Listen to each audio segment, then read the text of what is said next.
You're listening to the 4-Phase Cycle Podcast with your hosts, Dr. Alex and Megan of ZESTY Ginger. If you're looking to naturally balance hormones and learn how to work with your body instead of against it, you've definitely come to the right place. As a duo of an integrative MD and a functional diagnostic nutrition practitioner and best friends, we use the 4 phases of the female cycle in combination with functional lab work and mindset practices to transform the lives of the women we work with. We also have a whole lot of fun along the way. If you're new around here, it's best to start with season 1 before jumping around and plan to roll up your sleeves. Showing up for ourselves and enjoying our lives is what good health is all about. Just a quick reminder though, this information is not intended to diagnose, manage, or treat disease. Always consult with your doctor before making changes. Hi there, it is Alex here with you, and we're back for day 7 of our Flowing with Your Cycle series. And today, this is the transitional point from phase 1 and 2.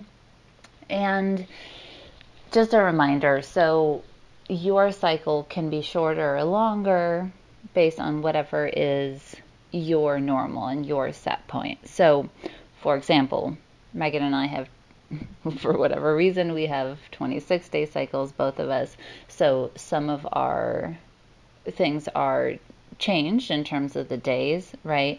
And I went through that in season 1. So if you haven't listened to season 1 before, that's definitely the place to go, kind of get the big picture look at how to tailor it. However, just the general concept is still true. Generally I'm counting something more like 6 days up front.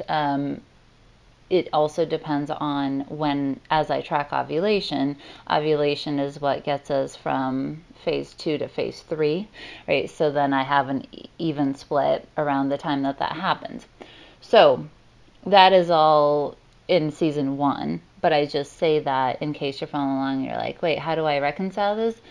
That stuff is how that works. So all of this can be shifted a little bit. And if you're following with the moon, it actually tracks pretty cleanly, so there's not as much there. All right, so day 7 is going to kick us into the new phase, right? Phase 2. And phase 2 starts to be super duper fun. Now, you can have issues in phase 2, for example, as estrogen rises in that as a lead up to ovulation.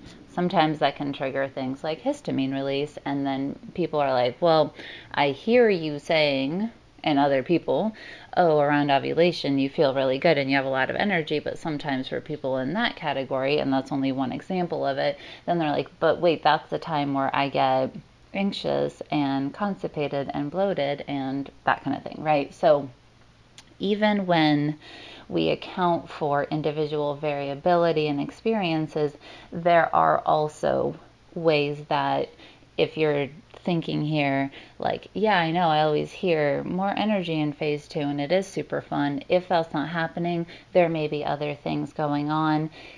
The flowing with your cycle, though, that is still happening underneath the surface. So just because there's kind of imbalances that are being communicated to us through symptoms doesn't change the flow that the body is trying to follow and get as close to as possible. So that's the current, and I think that's the benefit of flowing with your cycle even as you figure things out, because then you're really working with what your body's already trying to do. And in our experience, it makes the imbalances that are underneath the surface a little easier to navigate, first of all, and then ultimately, because you're leading the flow where your body wants to go, then it's easier for the body to come along with us. So you input helpful supplements, you're addressing the root cause of why your estrogen is actually being created like that, and bam, all of a sudden things get better. So that is the actual benefit of, you don't need to have everything figured out, and you don't have to be tracking along exactly like everyone else to make this work for you. It just works for you because you have the cycle, right? If that's what's happening in your body, that's just what's happening. So that's a little caveat to the fun statement. However, most people from from wherever they are have some component where they're like, oh, I am up for things. And that is a really beautiful place to be. So don't forget, there is the companion guide for all of this. It's zestyginger.com/flow. This is going to help tap into what we're going to talk about today, which is living creatively and creativity. So throughout this whole thing, you've noticed how much there is self-reflection and self-direction that is baked into this whole process, because we just essentially spent a phase really doing some organization, some deeper digging, getting some clarity, and setting the tone for where we are steering ourselves, our development in our life. Then phase 2, because there is kind of a powerful surge of things happening under the surface, it starts to be an outwardly focused, action-oriented time. And you can see how that starts to build on where we come. So a lot of times when people are not flowing with their cycle, they don't have any awareness of what's actually happening here. When their brain is doing the categorization stage, right? It's doing the assessment on the side. You're not sitting down to think like, where am I headed in life? What do I want to release? All the stuff that we did in the previous days. It's doing that anyways, but it feels more like you're just nitpicking. Like, I don't like that. I don't like this. I'm sucking at this. I don't like the way I look in this, right? It's still doing that. There's just not any framework for it to function in, so it all feels just kind of random stuff coming up.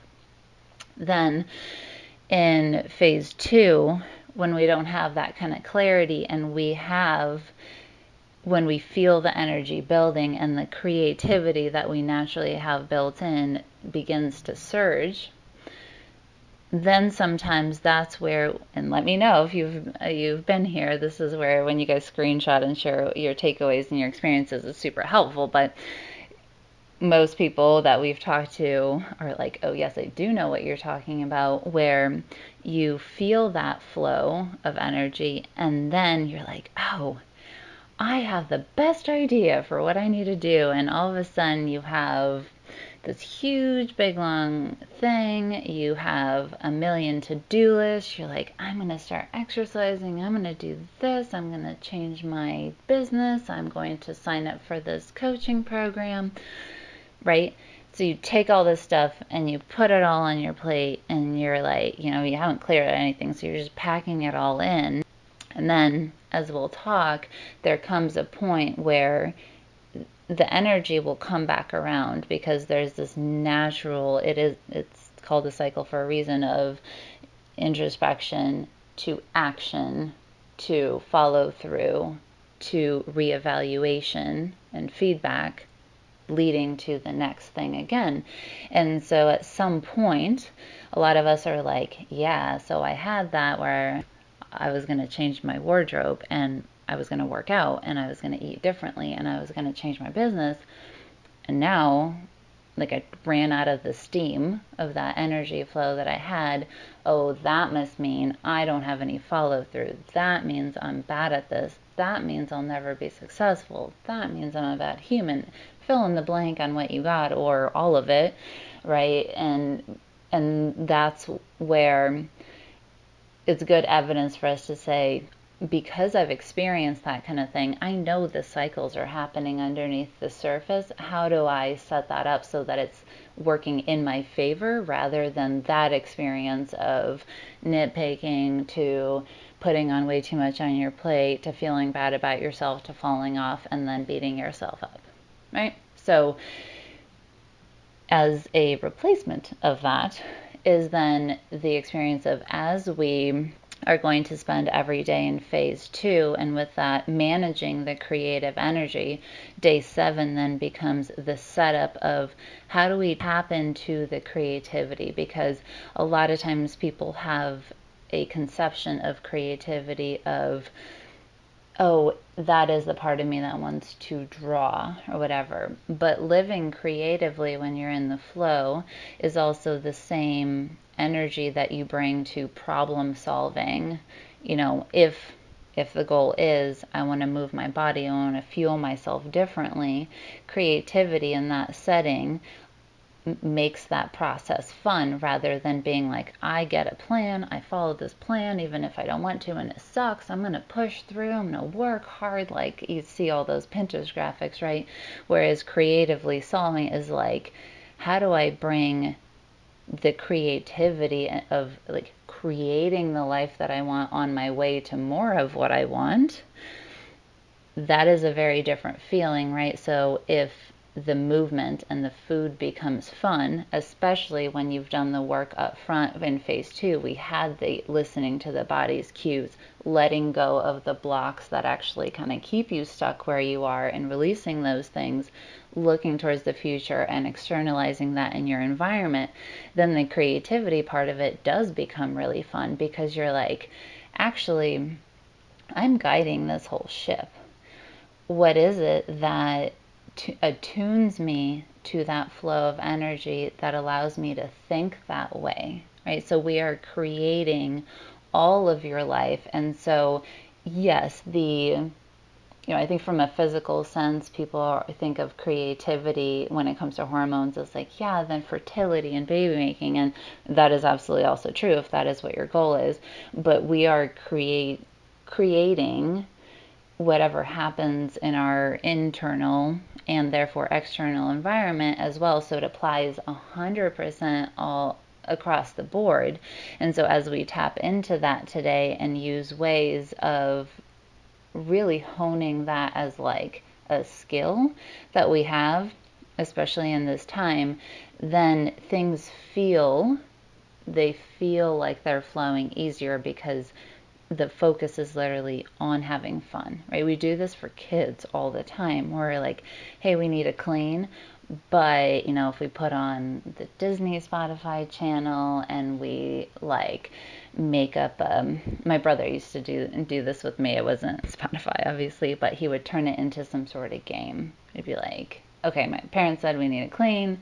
Let's do this. But we'd make up songs. He had this like pan on his head dance that he came up with. We were, he was like 11 or 12, right? And I'm 5 years younger.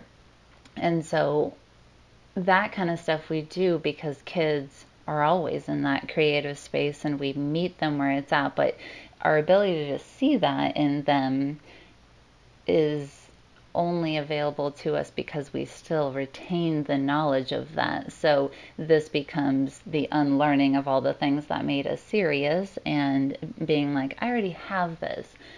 If I was actually not going to beat myself up on the way to someplace that I want, creativity kicks into how do I make it feel super fun for myself? How do I give myself the allowance to actually have a good time while I have that, right? So this is where the really getting into the creativity is helpful. So what does that look like? Now, if you are someone that when you tapped into your body and your intuition and you have strong hits, the best way is to just simply ask, I am tapping, my intention is to tap into my creativity. I direct it to this, right? We did the work in phase 1 for the clarity of like where we're going. How do my intention is to apply the creativity in this scenario. What does that look like?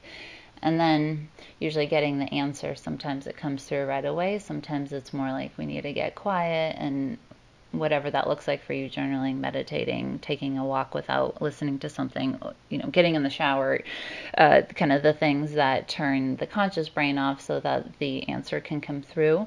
If that's something that you have built a resonance with, that is the number one way to get at it, because while I will say some things here to get people started, if you can hone in on your own answers, you absolutely do not need me to give you ideas, right? Like, I'm throwing things out as options, but this is in no way like this is how it works. And so because of that, if you get a hit of what you need, it doesn't matter what me or anyone else is going to tell you. So that's kind of base. However, for a lot of us, we haven't done this in a really long time, and it's nice to have tangible steps to get us started. So in the companion guide, there's going to be things to consider and do. However, the whatever feels like it's easily accessible to you as a creative activity is actually, from a practical sense, where I would start. So if the first thing that I say creativity, like how do you tap into it, and you're like, I used to sit and draw and doodle. If that kind of hit comes up for you, that's where getting out, as if you're going to do arts and crafts with someone else, and just getting it out, whatever you have at home. I don't think that it's necessary to like ever buy things to allow this to happen, but you of course can if that makes you excited and jazzes you up, and go for it. And so getting those things out, and then giving yourself a little bit of time and space to just enjoy that process, right? It can look like doing Play-Doh with the kids, or you go out in the yard and you're like, let me just make do some tune up in the yard. Like if I move this flower pot here, like it looks beautiful in front of my house. I like how that looks. Now I'm standing like my house. It feels better to me. The creativity doesn't so much need to have an outcome, right? It's you doing the unfolding of what it is that comes up to you, and honing into kind of the meaning of creativity. For the way that people interpret it, for the most part, is a positive expression of that. It can be dancing. You could put on music and just literally move your body. This is all stuff. Or you could turn it, creativity, into more of a practical thing. So if there was something in the last phase that you are knowing that you're headed to, just brainstorming, having a moment where you set aside some time and some mental space to get ideas out, maybe on a page, maybe in a recording. Doesn't have to look a certain way. I feel like that's the bulk of the bulk of this thing, right? It's like all the learning of what you think it needs to look like as a solution or as a way of creating something in your life. And the whole point is, creating is about making what we want happen in a way that feels good to us. And that's all it is. So with that, it's all the unlearning. And that's why I feel like throughout this whole process, I have to be like, it's okay if it doesn't look like that. It can look like anything. And I'm going to keep saying that because all of us need to hear it. Even me saying it, there's areas in my life where I apply certain expectations to it. And even though I can see from the outside it's not serving me, they're there because that's what was programmed in. I'm not going to wake up one day without it. I just need to kind of work through it. And again, this is where the creativity stuff really, really helps, because we can actually, we're like, well, I'm having a problem with creativity, right? How can I get a glimmer of creativity around bringing in more creativity? That sounds like a mouthful and things like that, but really that is at each point always kind of the question from this stuff. And so maybe brainstorming onto a page or whatever, wherever that you jive with that, what are all the solutions that come to mind of what you're working on? What are all the different possibilities? Megan and I do this in our business all the time, where it really gets you out of your head. For each solution has some heavy, or each new step can have some heavy feeling baggage with it, right? You say one thing and all of a sudden you're already going through the algorithm of judgment in your head, being like, well, if I do this, and this is hard because I don't have a team, and right, you can start to go down all the ways. And then you add in the layer of like, well, in the past when I did this happened. Whereas when the point is the creativity, not the ultimate outcome. The creativity will help us get the outcome, but if we focus too much on the outcome, it kind of puts the kibosh on the creativity. So when it's a safe container like that and you're just putting ideas on a page, you're like, I'm not committing to these. I don't have to like have all the things figured out for each one. I'm just going to put things on as they come up. Then when you have 25 different things, obviously a bunch of them could peel away, maybe not, but like a lot of times you're kind of like, no, no, no, no, no. And then there's 1, 2, 3, bam. Those are the things that stand out to me, and they will become future options, because this whole, as you heard, phase 2 is all about action, right? So we're feeling that energy shift from inward to outward, and the creativity is the bridge that gets us there. So that is why all of these things that I'm bringing up to get you into that state will ultimately then also launch us into the action steps, because you're getting things out. As you get things out, you get feedback on it. The feedback is, hey, pursue some of these, look into them more. Now you're heading into a phase where you're really very clear on where you're going, like where the direction of the ship is headed. Now you've put the wind in its sails in terms of a solution.